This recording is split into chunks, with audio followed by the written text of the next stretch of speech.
Blog Talk Radio.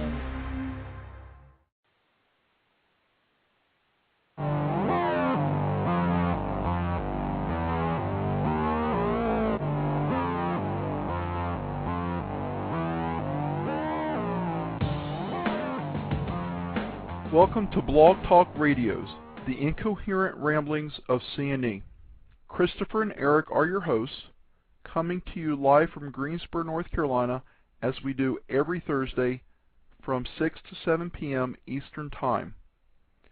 Our intro music is provided from the Podshow PodSafe Music Network. Check it out at music.podshow.com. Also, feel free to email your topics for discussion, suggestions, and comments to incoherentramblings@live.com. Hello there. It is October the 29th, 2009. This is Christopher here, coming to you live from the internationally famous C&E Studios of Greensboro, North Carolina. Eric is not here with us tonight, but we do have someone sitting in with him. Not here live in the studios, but our friend David is joining us tonight, sitting in for Eric. How are you, David? I'm doing just fine. I appreciate you taking time out of your schedule to join us. I see we have our loyal United Kingdom correspondent, stuck in the 70s, has joined us, as he does almost every single week. We appreciate him being here. Housekeeping real quick. If you're listening live, you know all this, but if you're listening and it's not live, you're listening to it after you download it. Yeah, recorded. You can go blogtalkradio.com/incoherent ramblings. There you can find out about our MySpace, our Facebook, our Twitter. You can also find out information on how to listen to stream the shows from that page, also from Twitter and Facebook. You can also find information about iTunes. You can go into iTunes and subscribe to us there, and it will automatically download for you every week. And you can also do from the web page there, you can do click to talk. We have a guest call-in number of 646-716-6928 if anybody were to have the desire to call in. So how are you today, David? I'm doing pretty good. I am sitting here looking at some interesting little tidbits that we can talk about. Cool. A little different than what you guys usually talk about, but that's okay. Because I'm different. Different. Well, I have several stories that I've got here. Some, we try to start off the show with good news. And good news. I do have some good news. Oh, that's good. Sometimes the things that are listed as good news, I don't really consider them good news, so I don't read them. So finding stories that meet criteria that Eric and I set forth is not always that easy. This week I have not necessarily good news, but good, feel-good stories. And then, as usual, I have some strange. I don't know what's going on with the animal weirdness this week, David. But I have a story about bears, cockroaches, snakes, and ferrets. A little teaser, as well as courtroom feces. Well, there you go. There, courtroom feces. When you ever the story starts with the headline of courtroom feces, I'm automatically going to pay attention and see what that's about. So that's some of our strange stories we have coming later on, and then whatever David has brought to the program as well. So all kinds of good stuff. The weather here is absolutely beautiful today. It's a high of about 70 degrees Fahrenheit. lots and lots of sunshine. However, it's a cool breeze. So a beautiful evening, a beautiful day, and a beautiful evening it's going to be. So they were talking about some rain coming in, but hopefully it will come in and get on out, and the youngins that go out and about trick-or-treating will have decent weather for that. This is true. What are you going dressed as this year, David? What am I going to do? I was thinking about doing Mike Tyson. Mike Tyson? Yes, so I could try and talk like him. I don't know if that's going to work. but I mean, you could try it. I mean, I haven't yet. It's come down to three choices. I got Ariel from The Little Mermaid, Snow White, and Frankenstein. I could do a Bill Clinton. You know, the Frank Kelly and those special. I could be like, I am not here. Well, I don't know what I really prefer. Honestly, I really prefer like hiding in bushes and jumping out and scaring kids. But a lot of people don't find the humor in that like I do. You know. Anyhow. We could go and go to Taco Bell, go in the bathroom, and No. That's another show. That one comes on after midnight. Yeah, I know. Or you could do some dumpster stuff, but we're not gonna do any of that. That's bad. So. That's terrible. Terrible. That's just terrible. He's a knucklehead. That guy's a knucklehead. I'm going to start off here with a story I have. First of all, I'll give a little update on Eric. As our listeners know, he is in the process of refurbishing a recently purchased home, and then, you know, obviously when that's done, moving into it. But that's not really the reason why he's not joining us tonight. He, with very little notice, got a phone call from a relative that lives, you know, about 8-9 hours away, that's coming through town, and he just found out last second that they're going to be here, and he felt obligated to stay home and go to dinner and spend some time with them. Obviously, that was the right choice to make, but for our listeners that might be curious as to where Eric might be, that there is your answer. So it'll be tough to fill his shoes. Matter of fact, I'll be very small in them. Yeah. Well, that's all right. It's just I don't mind. You know, I did a radio show in 90 somewhere between 94 and 96, and I did, for the most part, I did about 3.5 months by myself, and then a friend joined me for a couple months before we quit doing it because of work obligations that were going on. And I can certainly sit and talk for an hour by myself. I have no problems there, but it's just an easier dynamic if you have someone else to pitch in here and there, and also it gives you a chance to take a little sip of water here and there. So you're here as my water boy. So if I need a sip of water, I'll let you say something while I'm getting some water. What, the water boy? Yes, so that is some high quality H2O. High quality. So I'm going to start off here with a story. What story is that, man? Is it like how to yawn, or? I can't plan my yawns around when you're talking. I have my water, but not my yawning. You know, here's a board game, Monopoly. A lot of people play. McDonald's right now is actually having every year they do a little Monopoly thing where you peel these little stickers off your food containers and try to win prizes. Well, here's someone that actually won, a young man, 19-year-old Norwegian student,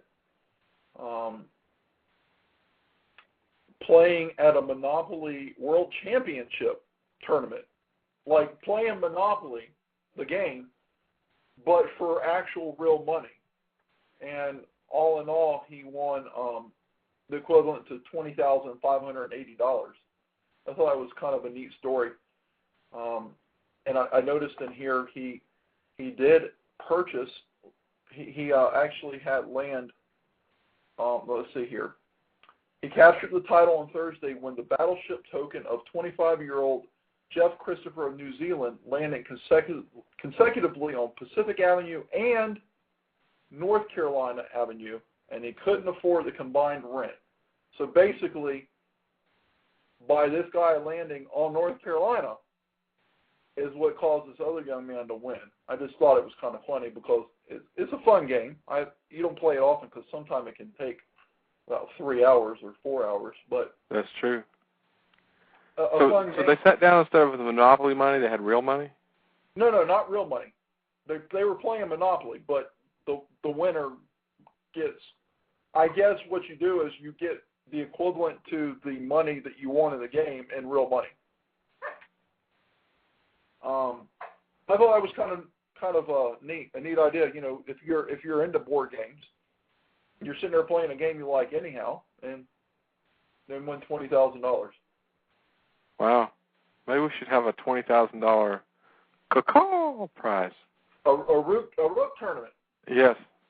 I think that's an excellent idea because I would like $20,000.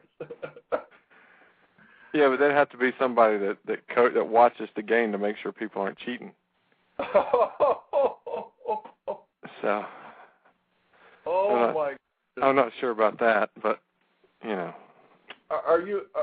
Was that an accusation? No, that's no accusation. I'm just saying somebody needs to make sure there's no cheating going on. You know, like they need to make sure there's no table talk or there's none of that stuff going on. It's very important when you play a game that there's no cheating, especially when it's for that kind of money. Yeah. You know, I don't have a problem not having table. Obviously, I don't care if people talk, but I don't have a problem not doing table talk like we do when we're joking around with each other. But and then then you won't do that well. You know, yeah. 9 times out of 10, I think we would still win. Well, we'll see about that. We'll have to see. But anyways, well, hey, I've got an upbeat story here, and I know that this is something that everybody was concerned about. Okay. I know you especially were concerned about it. The Jonas Brothers. They're not going to split up.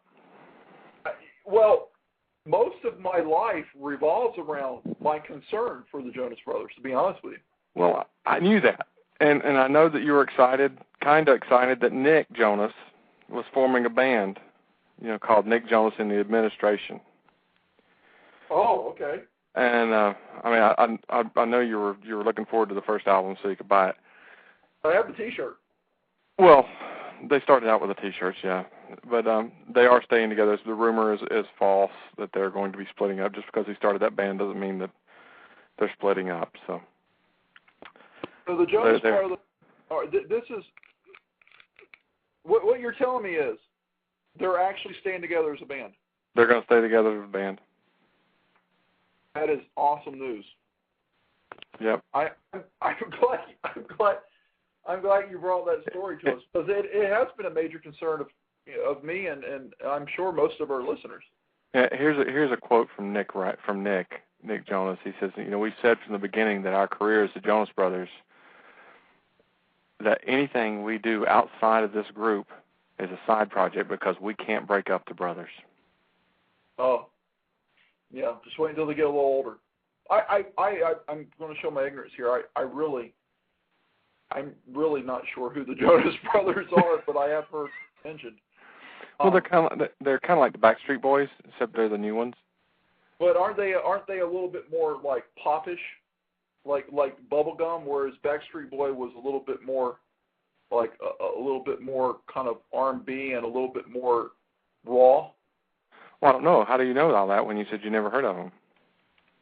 No, I said I've heard of them. Really not. I'm just giving you a hard time.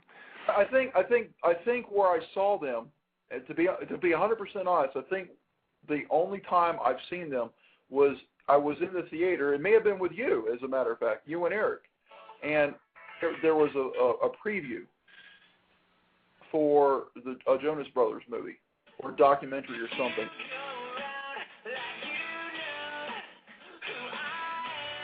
There you go. There's a little tidbit. Oh, that's from Burning Up by the Jonas Brothers. That's all I needed to hear. I don't need to hear anything. I do know they are quite popular, and yes, and they are burning up hot. I'm telling you. And good for them. Yes. Well, thank you for sharing that. I knew you'd want to hear it, and that's why I brought it up. Well, thank you. I've got a story here. We like the old people. We especially like the feisty old people, like the old lady from Ohio that some young teenager punks broke into her house, and what did she do? Did she run or scream or cry? No, she got a frying pan and she commenced to beating them over the head with it. So, we kind of like the feisty old people, but old people, even though slow behind the wheel and dangerous behind the wheel or whatever. I can't remember that. Old people, while slow and dangerous behind the wheel, still serve a purpose. Yeah, that's it. Vote for Dumb and Dumber. Those of you who are wondering.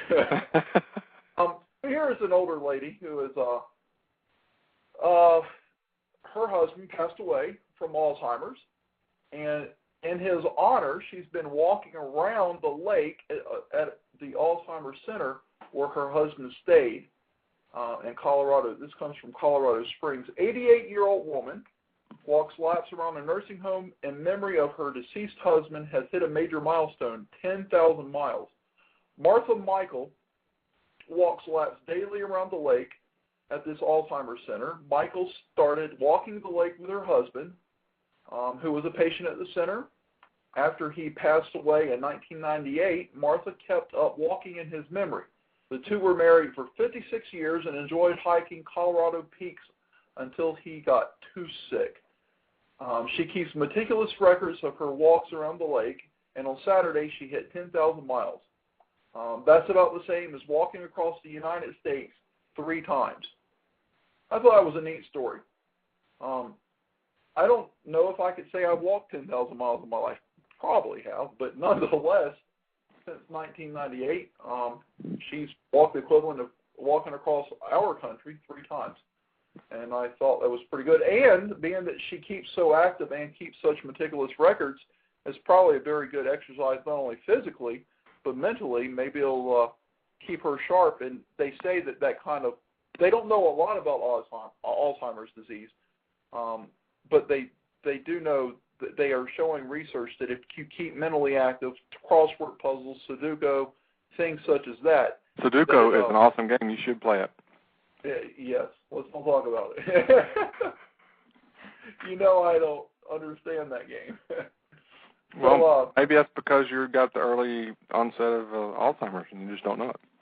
I may have an early onset. I do have the memory of a goat. So, anyhow, I thought that was a neat little story there for us. About an older lady staying active and honoring her husband of 56 years. Yeah, that is good.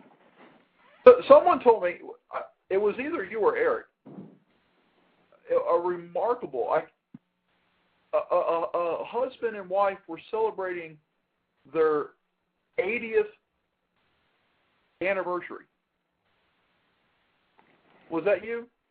It wasn't me. Okay, it was Eric. I mean, sometimes people do that.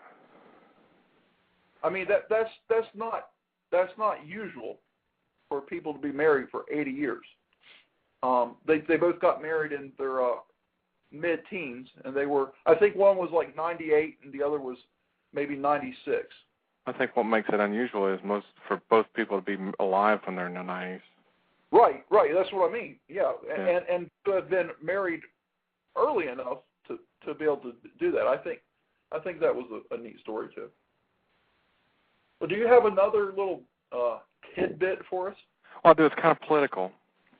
Political? Okay.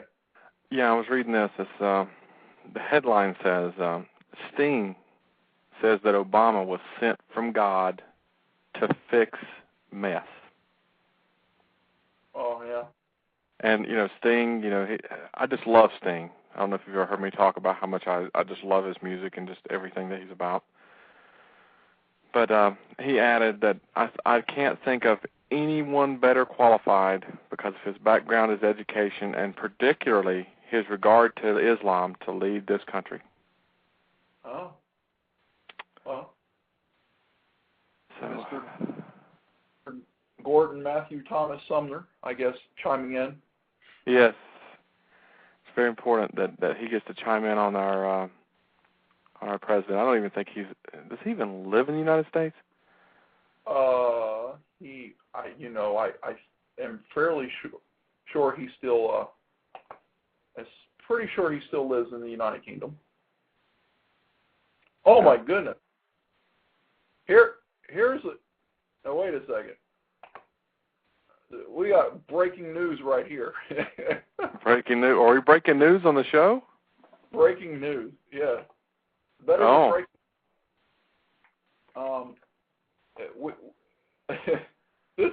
I clicked on a link from a listener, our United Kingdom correspondent, and I read the headline and I had to read it a couple more times. And we like to we like to share. We always share stories from our listeners. You know that, David. Yes. Stories that we've shared. A Somalian gentleman who is 112 years old marries a teenage girl, 95 years his junior, and plans to have children.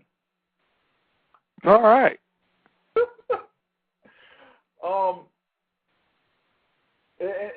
It says in here that it's very common in Somalia, but I'm just going to read. It's a short little story. Compared to Methuselah, he probably seemed like a good catch. Hundreds of people have attended the wedding of Ahmed Muhammad Dore, who says he is 112 and his bride is 17. It's a ceremony in central Somalia. He already has 18 children by 5 wives. Said he would like to have more with his new wife. Today, God helped me realize my dream, and after the wedding, he said, the bride's family says she was happy with her new husband. She is young enough to be his great-great-granddaughter. I didn't force her. Oh, here we go. Here's how he won her devotion.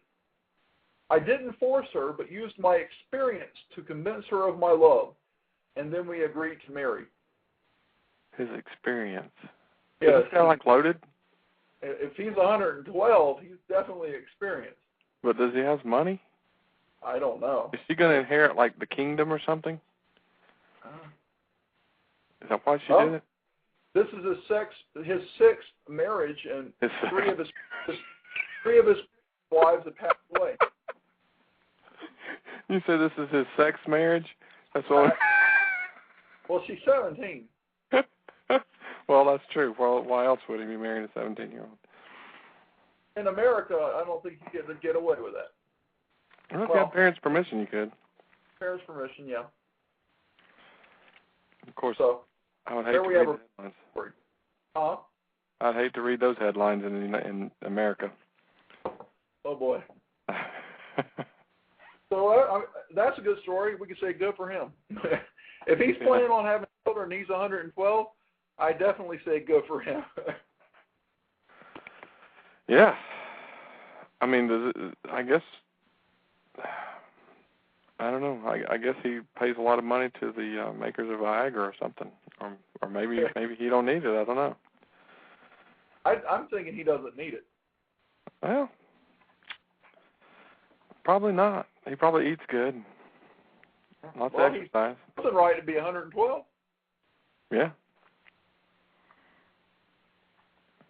So, yeah, that's true. I have another little story here. It It's about the world's oldest dog now, Otto. It comes to us from the United Kingdom, Shrewsbury, England, as a matter of fact. Lynn Jones has owned him since he was 6 weeks old. He's a Dachshund Terrier mix. The previous record holder was a Dachshund mix, recently died, and he is 20. He's almost 21. Anyhow, that's really all there is to the story. But he's a cute. You've seen a picture of him. If you showed me this picture and said, "How old is this dog?" I would not say he was 21. I would have to say he has kept himself quite fit. And in dog years, that's what, 147. That's pretty old. Maybe he needs him a 17-year-old wife. Or something. Yeah. So I thought that was a neat little story. And that's all I have as far as good news stories. I do have some strange stories, which I consider those good news also. I don't know if this has ever been on your show or not before. I imagine it probably has. Uh-huh. But I just found it, and it kind of fits because Okay. of the show. There was an obese lady who takes a trip to Burger King and goes through the drive-thru Going on the hover-round.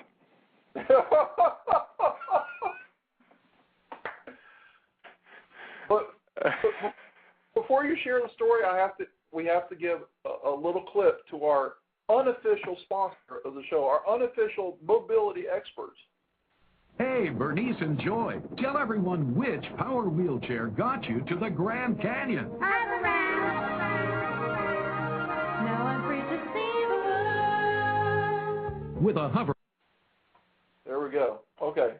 Share the story. We love the hover round stories. Well, it's kind of a blog kind of thing, and there was a picture of the lady in there, and he says, let's see, we've got a Burger King, a Dairy Queen, and a hover-round. We've also got in the picture one Dollar General and the last generation Chevy Malibu with Dubs in number 5. Got me some Dubs. Oh, it's got some Dubs, man. I got me a system. But there is a picture of the lady. She's bound to her chair. That's the only way she can get around, going through the drive-thru at the Burger King. She's going through the drive-thru? Yes, going through the drive-thru. They show pictures the whole time. Somebody must have made a movie or just they show pictures of her going in. They show pictures of her ordering, of her driving around the side of the store, and going up to the window to get her food. Now, I have walked up to the drive-thru before, and they wouldn't serve me. So I've walked through the drive-thru before at a Taco Bell, as a matter of fact, and they did serve me. See, I think they should. Well, but it is called drive-thru. Yeah, it is called. Yeah. But if you're a 350 to 400 pound person using a scooter to buy fast food, I think you need some lifestyle adjustments. I mean, because, she's got to get out of that chair to go to the bathroom. Yeah, they say she's bound to the chair. Well, maybe it's like one of those chairs like we saw in Cabela's, one of those camp chairs that doubles as a toilet. Yeah, maybe she's got a hole in it. A little hole in the seat. She lets it go mid-flight like the airplanes do. Just follow driving the down trail. The road. Oh, my goodness.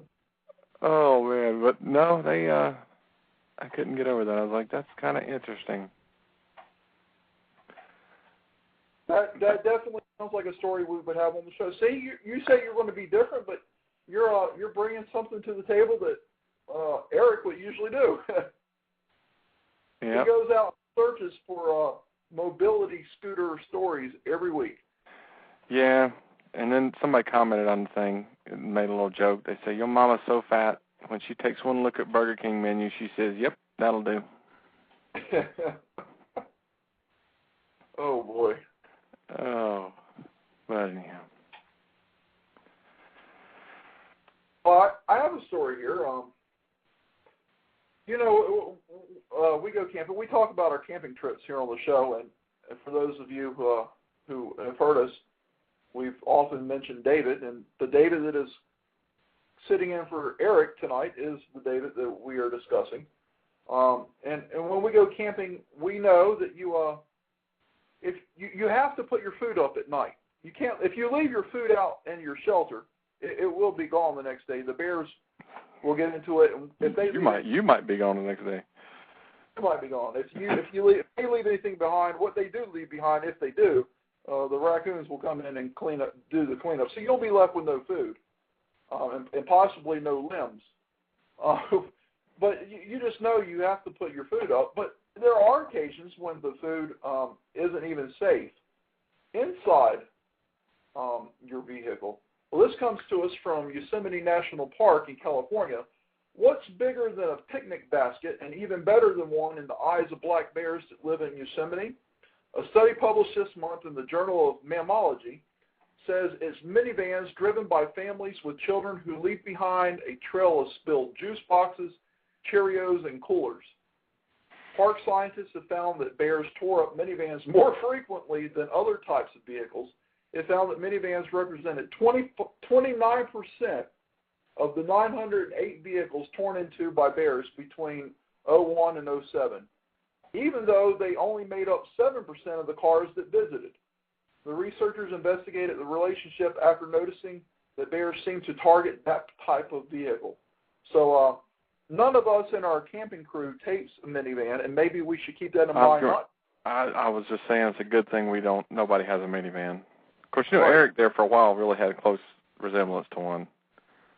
He did not like the fact that we said that, but it was his daughter hit the nail on the head. It was basically a minivan. It really was a minivan, and I think that's the reason he wanted to get rid of it, because he realized that it was a minivan. I mean, you can call it a crossover, but it's really a minivan. I mean, you know, all it is another word for a minivan. Right. I mean, it wasn't quite as tall or as wide as a minivan, but yeah, it was a minivan. Pretty much. So apparently the bears, I think the correlation here would have to be minivans more, I mean, I would have to say the overwhelming majority of the time are used by families with children. And so with children, there's going to be more snacks and there's going to be more spilling, therefore more attraction to the bear. But I just thought that was an interesting story, that even though they only made up 7% of the cars, 29% of the cars broken into were minivans. So. And then I got to ask the question. No. Who keeps track of such things? Apparently Yosemite National Park scientists. And somebody's paying them money to do that. Probably a lot of money, more than I probably make. Probably so. To sit there and go, okay, let's figure out what kind of vehicles get broken into the most and why. That's crazy. Well, I'm sure if a vehicle is broken into and it's reported, they have to keep track of it.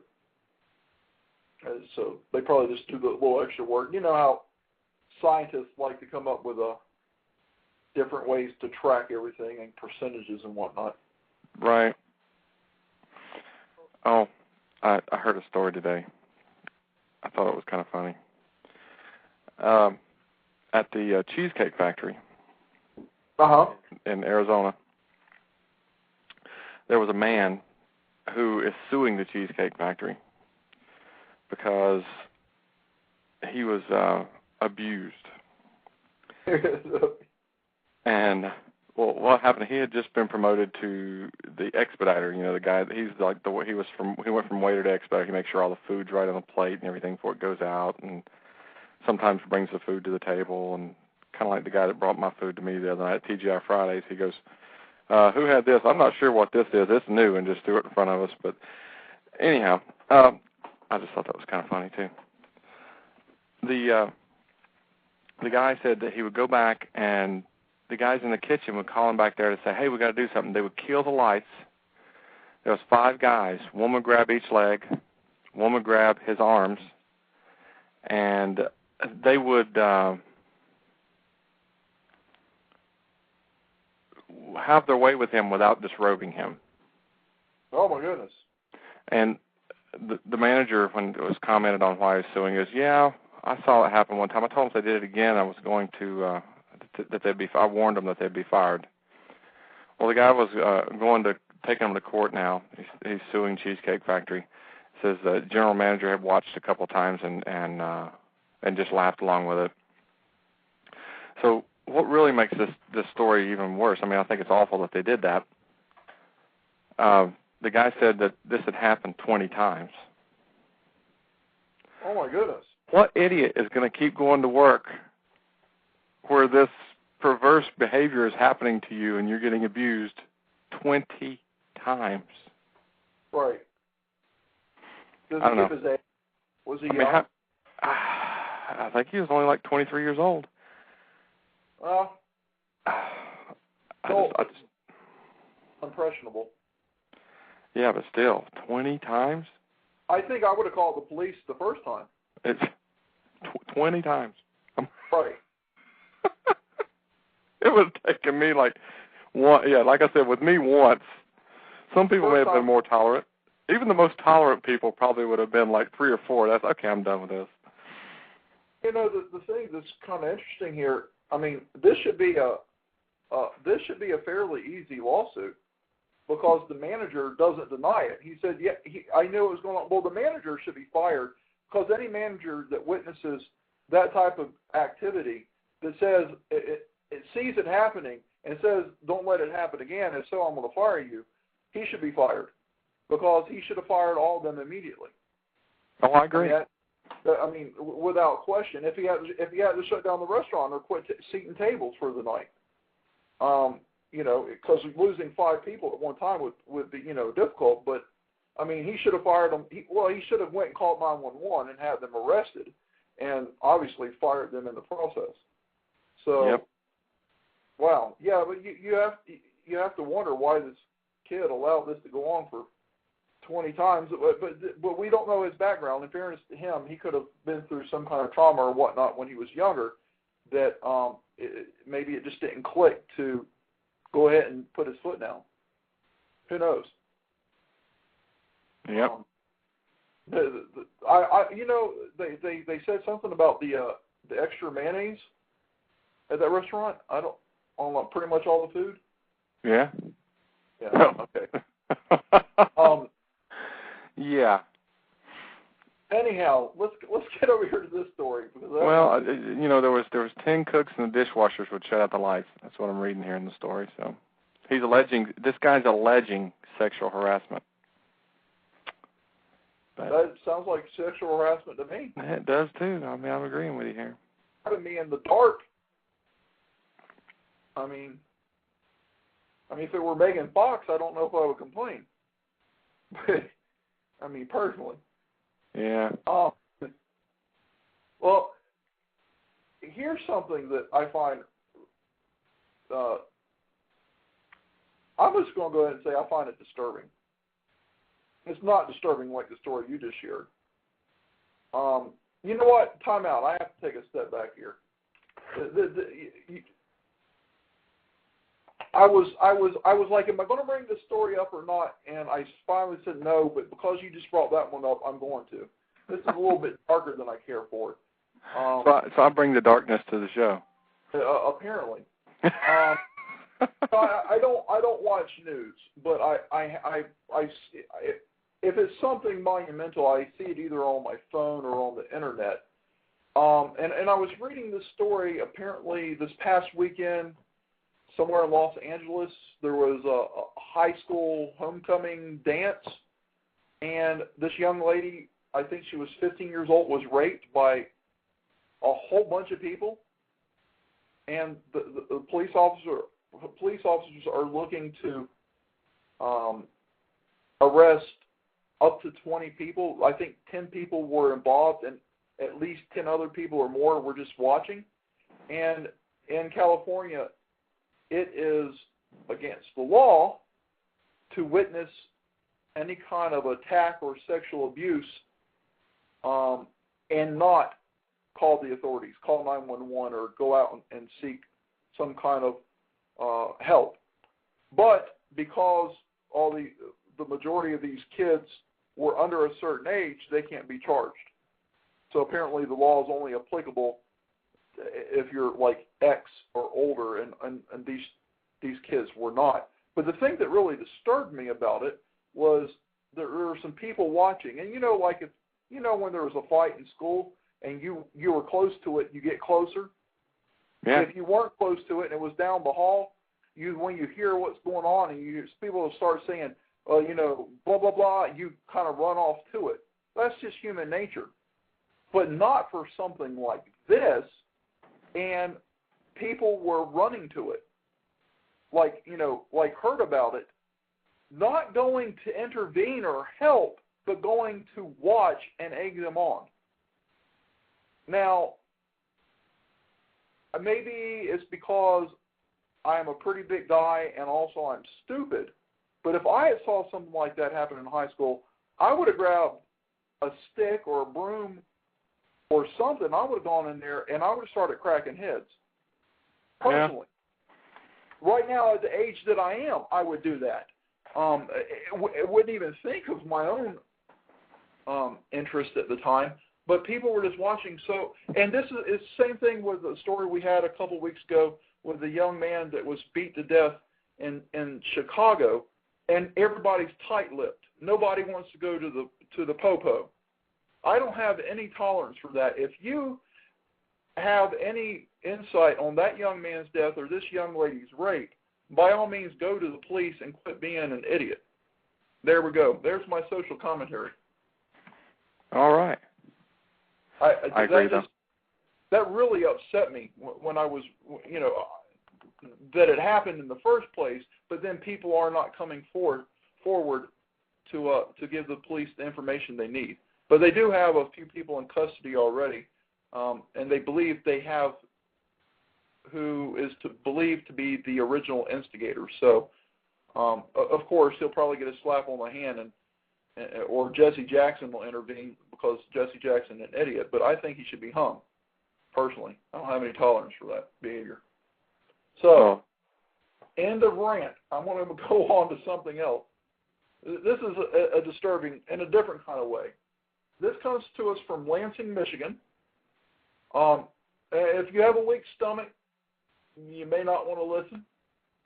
A Michigan pet store employee got himself a mouthful of cockroaches on purpose. The Lansing State Journal reported Sean Murphy on Friday stuffed 16 Madagascar hissing cockroaches into his mouth. He was trying to set a new Guinness World Record mark and said the old record was 11. Murphy initially got 12 squirming cockroaches into his mouth, but then kept adding them until he got 16. He says it was a big surprise since he's never fit that many in his mouth before in one try. The employee of the Pruce Pets in Lansing says each cockroach was at least 2.5 inches long. Must have been them big old hissing ones. Yeah. He says he might try for 20 next year. A video of the feat was posted on the newspaper's website, and he still needs to be certified by Guinness for it to be official. I'm surprised Andrew Zimmern in the running for that one. This may sound mean, but I think this guy has to be mentally disturbed. Not because I think cockroaches are gross, but they are gross. They're like they carry disease. They're nasty, vile. Yeah. What are they? But there's a lot of countries that they eat them, and they eat all kinds of stuff. They put them on a stick. I know that, but if he's not eating them though, if he were eating them, then I would say okay. But he was just stuffing it in his mouth with them alive and leaving them alive, just I guess for the fun of it. Yeah. That doesn't sound like fun to me. No, I agree. It doesn't sound. I wouldn't do it. Well, 16 wasn't enough. Next year he's going to shoot for 20. All right. Yeah, that's disgusting.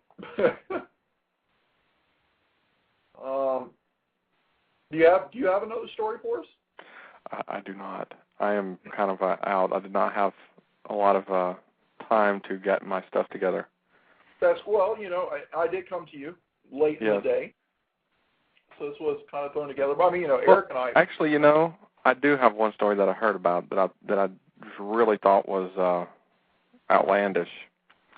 There's a guy that worked at Home Depot, and he got fired for wearing a God button. And people would say, well, he's promoting religion in the workplace. Well, we can't do that, which I don't really care if you do or not. But it said it had an American flag on it that said "One Nation under God," and they fired him for wearing it. And that's in our Pledge of Allegiance, so I don't see how they have much grounds there. Yep, but he got fired for wearing it. That is odd. Yeah, I'm sure they'll be all over that one in a lawsuit too. So, but anyway, that was my little tidbit. I'll add that one in there. Tidbit. You come to us today with a bag full of tidbits? Bag full. That's really what I have, are tidbits. They're not like full stories. They're just like little teasers. Right. Well, I promised some feces, and I'm going to deliver.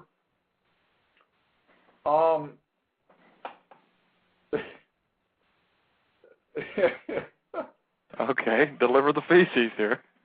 San Diego, a man who sneaked in a bag of feces into a San Diego courtroom during his home invasion robbery trial, smeared it on his lawyer, and threw it at jurors, has been sentenced to 31 years in prison.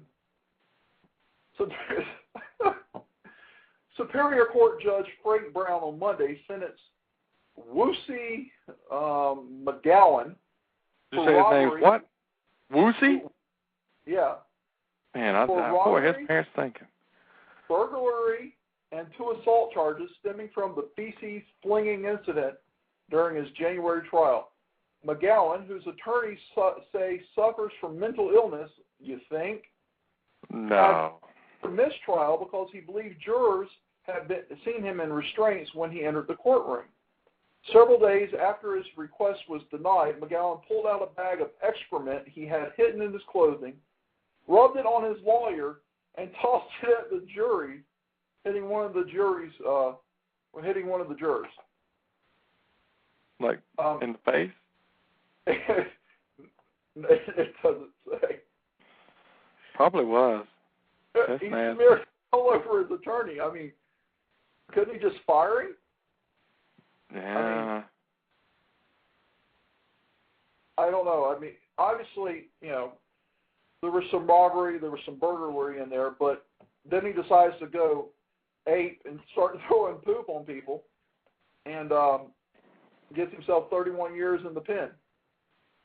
Well, and actually, that's okay. You can't disrespect the court like that. I mean, if they've allowed that to happen, then. Oh, I agree. I'm thinking maybe he should be maybe in an institution, perhaps. Yeah, I don't know. If he truly is mentally ill, he probably would need to be there. So here, we go from, he snuck it in. Well, here we have someone else sneaking in. This comes to us from Oslo, from the great country of Norway. He jiggled a little too much, but then who can blame him? Wouldn't you if you have 14 pythons and 10 geckos taped to your body? 22-year-old Norwegian man was arrested for trying to smuggle 24 snakes and geckos into Norway by hiding them under his clothes. He was apprehended after getting off of a ferry.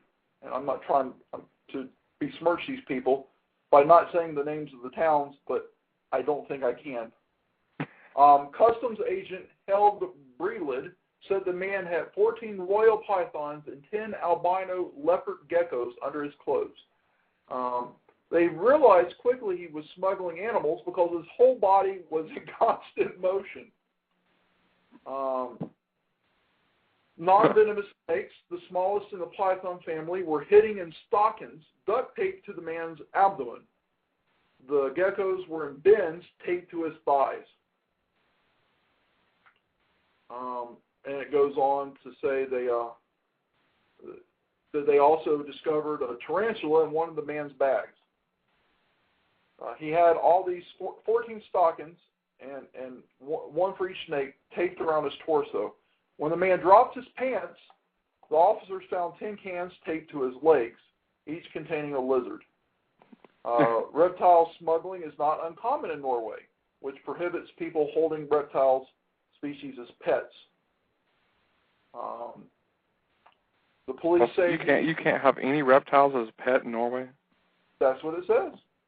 They prohibit people holding not any reptile. Many of the reptile species are prohibited as pets. So apparently, people are smuggling in the ones that are prohibited and selling them on the black market. He's being released after agreeing to pay 12,500 Norwegian crowns, which is the equivalent of $22.56 in American dollars.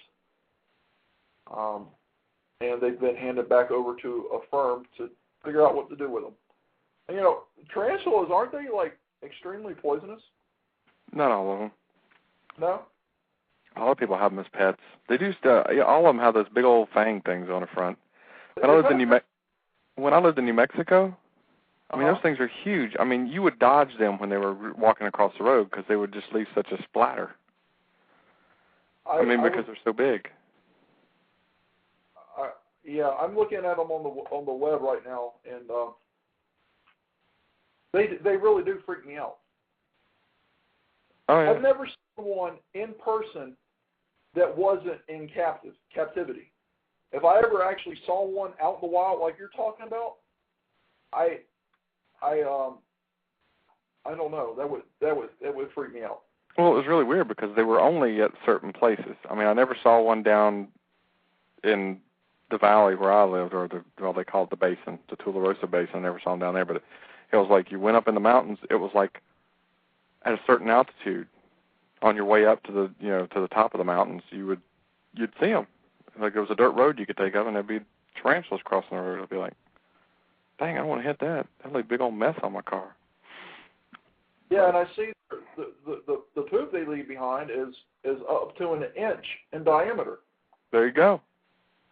I'm looking at pictures of it. It's kind of unique that you would be finding the size of poop that a spider leaves, but that's okay. Of course, then there's the kangaroo spiders. Well, none of the tarantulas are known to have a bite which is deadly to humans.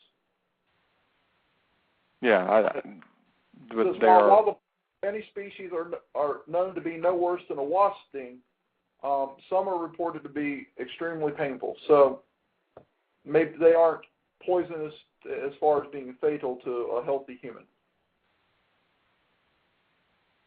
I don't care. I still want to kill them. They really creep me out. So I'm going to stop looking at them. That might be a good idea then. Well, we've had a couple stories about sneaking things into your clothing, and one about sneaking animals in your clothing. So here we go. Another guy. This comes to us from Jacksonville Beach in my home state of Florida. It's one thing for shoplifters to hide plunder in their pants, but a live ferret? Police say a homeless man in North Florida did just that. He made it out the door before being challenged. 38-year-old Rodney Bolton, no kin to Michael Bolton, is charged with theft over the $129 animal that police say he took from a pet store in Jacksonville Beach. A 17-year-old witness confronted Bolton in the parking lot and was bitten by the animal after the man shoved it in the teen's face. That confrontation makes the ferret a special weapon under Florida law, so Bolton also faces battery charges for dangerously wielding the animal. Calls to the sheriff's department to see if he has a lawyer was not answered. So, David, if you were going to steal a ferret, would you put him in your pants? No. I wouldn't touch a ferret. They're really gross to me. I don't know why. Well, they can be kind of mean. They're weasels, right? Yeah, they're weasels. I remember we just heard a friend of ours got one, and I was like, what? You were there when she was talking about that, weren't you? Yes, I would not want one of those. Yes, I remember. Hey, before we finish up here, I got to go back to the tarantula thing. Do you know what the largest spider in the world is? I do not. It is a tarantula. It's really? It's a Goliath bird-eater tarantula. Wow. They can be as large as 30 centimeters, that's 12 inches for us people here in the United States, in leg span. With their legs spread out. Oh, I would pass out. He would be a human eater, because I'd pass out. So you and Luke both really like the spiders. He would say that they're ninja spiders, that they could jump. I can't even comprehend a spider being a foot across. Yep. And there's a tribe in Venezuela that collect them and roast them over hot coals, and they eat them as if they were big hairy crabs. And when they're eating them, they avoid the large fangs and poison sacs, but they do save the fangs, and they use them later for toothpicks. To get the hairy crab left over out of their teeth? Yes. Well, you know, crabs usually are where there's hair. Yeah. So, I don't know. I always thought they were in the ocean, but, you know, hey.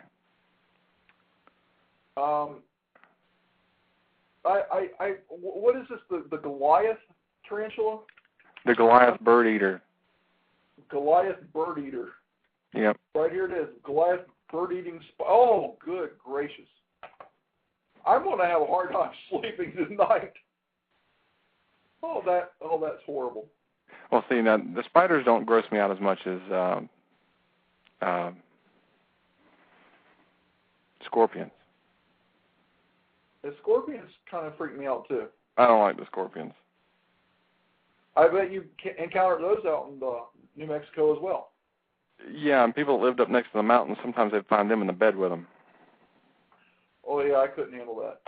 No, and people and the fences people put around their backyards, they didn't have fences; they had block walls, and they did that so that scorpions couldn't get in their yard.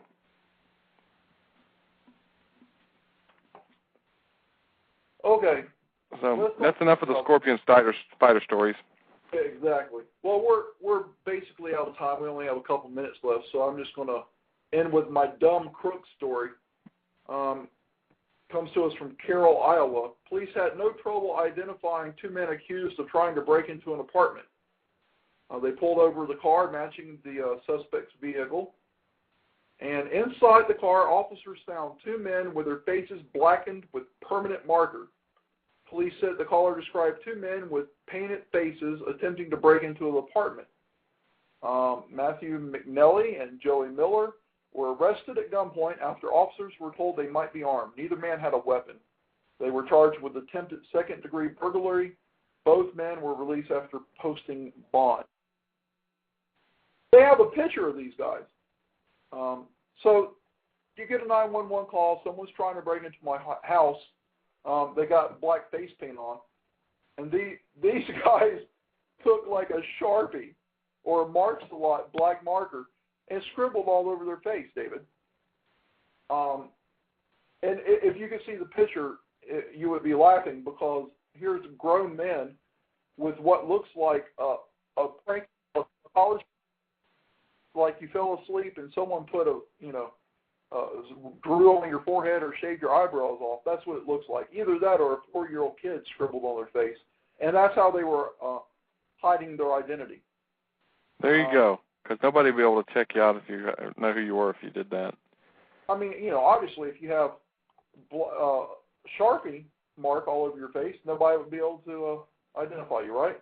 Why would they? Exactly. Okay, well, David, appreciate you filling in for Eric. I'm sure Eric appreciates it too. And Stuck in the 70s, thank you for hanging out with us. Hope you have a good weekend. And we're out of here. See you guys next week. All right. This has been Blog Talk Radio's The Incoherent Ramblings of C&E. Christopher and Eric are your hosts, and we would like to thank you for listening to our show today. Don't forget to tune in for next week's show, live from Greensboro, North Carolina, as we are every Thursday from 6 to 7 p.m. Eastern Time.